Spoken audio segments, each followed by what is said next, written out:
ዴቭ እንግዲህ አደይን ፍቅሬን ተቀበይኝ እባክሽን፣ ያላንቺ መኖር አልችልም። አንቺ ትክክለኛ ሴት አንቺ ነሽ ለኔ፣ በቃ ሁሉ ነገሬ ነሽ፣ እስትንፋሴ ነሽ፣ ፍቅሬን ተቀበይኝ እያለ አስጨቀጭቃት በር ዘግቶ፣ ባርኮቴ ደግሞ ከውጭ ቆሞ እያዳመጠ ነበረ። ባርኮቴ የሚይዘው የሚጨብጠው ጠፋበት። ሁለት አፍቃሪ በአንድ ቤት እንደው መከራቸውን በሉ ማለት ነው።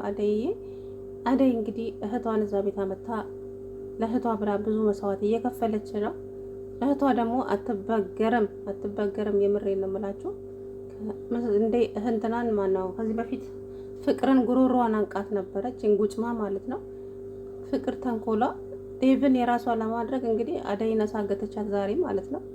ጠለፋ ነው፣ እገታ ነው። እኔ እንግዲህ ገንዘብ ከፍላ፣ ለዛውም ለአጋዦቹ ገንዘብ ከፍላ፣ ለአፍቃሪዋ ማለት ነው ገንዘብ ከፍላ አደይን አሳገተቻት። አደይ ኤላ ቤት ምግብ እንድታበስልለት ሄዳ ነበረ። ያቺ ደግሞ ኤልሳ ደግሞ ምንም አይነት ሙያም የላት ምንም የላት። ፈጣሪ ትዕግስት ውስጠኝ እንደ ሶፋ ላይ መዝለል እንጂ እንደ ፌንታ ምንም አይነት ሙያ የላትም። ኤላ እንግዲህ ሽሮ ስሪ ብሎ ኩቺን ብልካት ሽንኩርቱ አቃጠለኝ ብላ ሽንኩርቱን በመሬት ላይ ዘራችው ማለት ነው። እኔ ምልሽ እንደው ምንም ሙያ እንኳን ምንም የለሽም ሲላት ከተወለድኩ ኩቺን ገብቻ አላውቅም አለኝ። እና ታዲያ ነገ እኮ ትዳር መያዝ አለ፣ ልጆች መውለድ አለ እና ለልጆችሽ ማን ነው የሚያበስልላቸው ይላታል። ለልጆቼ ሼፍ እቀጥራለሁ አለኝ። አንቺ ቆሞ ጋር እንደው ሁሉ ነገርሽም አያምርም። እቺ ግን በትክክለኛውም ራሱን ሙያ የምታውቅ አይመስለኝም። እንደው ለድራማውም ባይሆን ይመስለኛል ሳስበው ማለት ነው። አደይ እኮ ሁሉ ነገሯ ሲያምርባት ካለባበሷ ጀምሮ እንጀራውን ስታሰፋው አይታችሁታል። ማሻአላ እንጀራውን ስታዞረው ማለት ነው። ሁሉ ነገሩ በቃ የመጣው የሄደው ሁሉ የአደይን ሙያ እያሞገሰ ይገኛል። እና ባርኮቴ እንግዲህ አጣብቂኝ ውስጥ ገብተዋል። ባርኮቴን ቤቱን ጥሎ ለ3 ቀን ሊሄድ ነው ማለት ነው። ምክንያቱም ከአደይ ሊርቅ ነው ማለት ነው ፍቅሩ።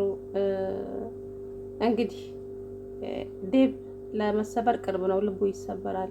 የዴቭ ልብ ከሚሰበር የኔ ቀድሞ ሆኖ ተሰብሮ ስላለ የኔ ቢሰበር ይሻላል እያለ እንግዲህ ብቻውን እያወራ ይገኛል። አንዲትን ቆንጆ በሁለት ቤት አፍቅረው እንግዲህ መከራቸውን በሉ ማለት ነው። አሰላሙ አለይኩም ወራህመቱላሂ ወበረካቱ። ውድና የተከበራችሁ ቻናሌ ቤተሰቦች እንዴት ናችሁ? እኔ ያለሁላችሁ አልሐምዱሊላህ። እንግዲህ ዴቭን የራሷ ለማድረግ ፍቅር የማታደርገው የማትወጣው እኔ የምለው ፍቅር በግዴታ ይሆናል ወይ? ፍቅር እኮ በግዴታ አይሆንም ጎበዝ። ማለት ይሄ ልጅ ልቡ እሷ ጋር አይደለም። ተይኝ፣ የኔም ልብ እንዳንቹ ፍቅር ፍለጋ ወጥቷል ብሏታል። ደጋግሞ እየነገራት ነው። ግን አደይ የነጠቀቻት መስሏት አደይን የማታደርጋት ነገር የለም። እንግዲህ ዛሬ ሄዳ አንደኛውን አጋጩን እንደውም በጥፊ መታቸው ማለት ነው። መጀመሪያ ታጠብና ነው ወይን ማንካት የምትችለው፣ እሱ ደግሞ ወረረ ጥፊዋ አረምነው እያለ እንግዲህ ሳመጋግሳት ነበረ። ይሄ ጅል ደግሞ አደይን እንኳን አይደለም ለአዳር እንደው አላቀለ ማንጠስ እያለ ኧረ እንደው ምን ቀል ነው ተይ ደግሞ እሺ ትለኛለች ይላል እንዴ! ኧረ ወደዛ በእናት መጀመሪያ ፍን እኮ በደም እኮ መክደን አትችል እንኳን እንደው ለሚስት ኧረ እንደው ወደ ተወኛቦ ክፉ ልታናግረኝ ነው አይደል? እንግዲህ በአደይ ፍቅር ተውጦ አደይ ስትወጣም ስትገባም እዛም ቁጭ ብሎ ድንጋይ ላይ እየጠበቃት እንግዲህ ዛሬ በመጨረሻም ብር ከፍላቸው አሳገተቻት አደይን ማለት ነው። ከዛም ደግሞ ምን ትለዋለች? ለአረውሸቷ ደግሞ ፈጣሪ ትዕግስቱ ስጠኝ። ለዴቭ ምን ትለዋለች? አደይ እንግዲህ ሄላ ጋር ሄዳለች። ሄላን እዛ ነው ማድረው ብላለች። ልክ ዴቭ አደይን እንዲጠላት ማለት ነው። እና እዛ ነው የምታድረው። አሁን አንቺ ቆይ ውሸት ይነቃብኛለሽ አታስቢ። እህትሽ ሲጀመር እህቱ እዛ ነች። የዴቭ እህት እኮ እና ሄላ ቤት ናት። እንዴት ነው ታዲያ አደይ እዛ የምታድረው? እንግዲህ በሙያ ሲጨቃጨቁ እያለ አደይ በሩን ስታንኳኳ ሄላ ያጠቆር ያለው ፊቱ አደይን ሲያይ ፈገግ አለ ማለት ነው። ከዛ ምን እንዴት መጣች ስላት ፍቅር ልካኝ ነው ምናምን ስትለው እሺ በቃ እንደውም በጣም ርቦኛል ልጅና ያ ቆንጆ ሽሮሽን ስሪ አላት ማለት ነው። እንደው ሙያ እንኳን እንደው እስከዛሬ በጣም ተቀይሜሻለሁ፣ እንዴት ሙያ ሳታስጀምሪያት ኤልሰን ሲላት እንዴ እሷ እኮ ዝግጁ ከሆነች አሁንም መማር ትችላለች ምናምን ሲላት በቃ ሂጂና ስሪልኝ ብሎ እንግዲህ ሄደች፣ ሽሮዋን ሰራች። ከዛ ኤላ ኪችን መጣና አደይ ፍቅርና ኤልሳ በግድ ይበድሉሻል አይደለ ሲላት አይ ልጅ ስለሆነች ነው፣ እችም ቀበጥ ስለሆነች ነው ምናምን ስትለው አይ አንቺ እንደዚህ እየበደሉሽ እንኳን ለእነሱ እንትን ትያለሽ አይደለ እያለ ክችን መጣች ማለት ነው። እሷ ስትመጣ ፊቱን ለወጥ አደረገ። በግድ ነው። እቺ ደግሞ ፈረስ ማለት ነው። እንግዲህ አደይ ሽሮውን ሰርታለታ በላልታው ወደ ቤቷ ስትመለስ እንግዲህ አሳገተቻት ማለት ነው። መኪና ውስጥ ይዘዋት ሄዱ። እንግዲህ አፍነዋት ቤት እንደሚያደርጋት አላውቅም። እንደዚህ ማፍኛት ወስጀት እሺ ካላለችኝ ምንድን ነው የማደርገው? ወንጀለኛ መሆኔ ነው እያለ ነው ልጁ። ፈርቷል ሲጀመር ማለት ነው። አብሮ ያለው ግን አደፋፈረው እንጂ ይሄኛው ፈርቷታል ማለት ነው። እንግዲህ ዴቭ ማነው ባርኮቴ ለእንትና ለዚች ለአደይ እህት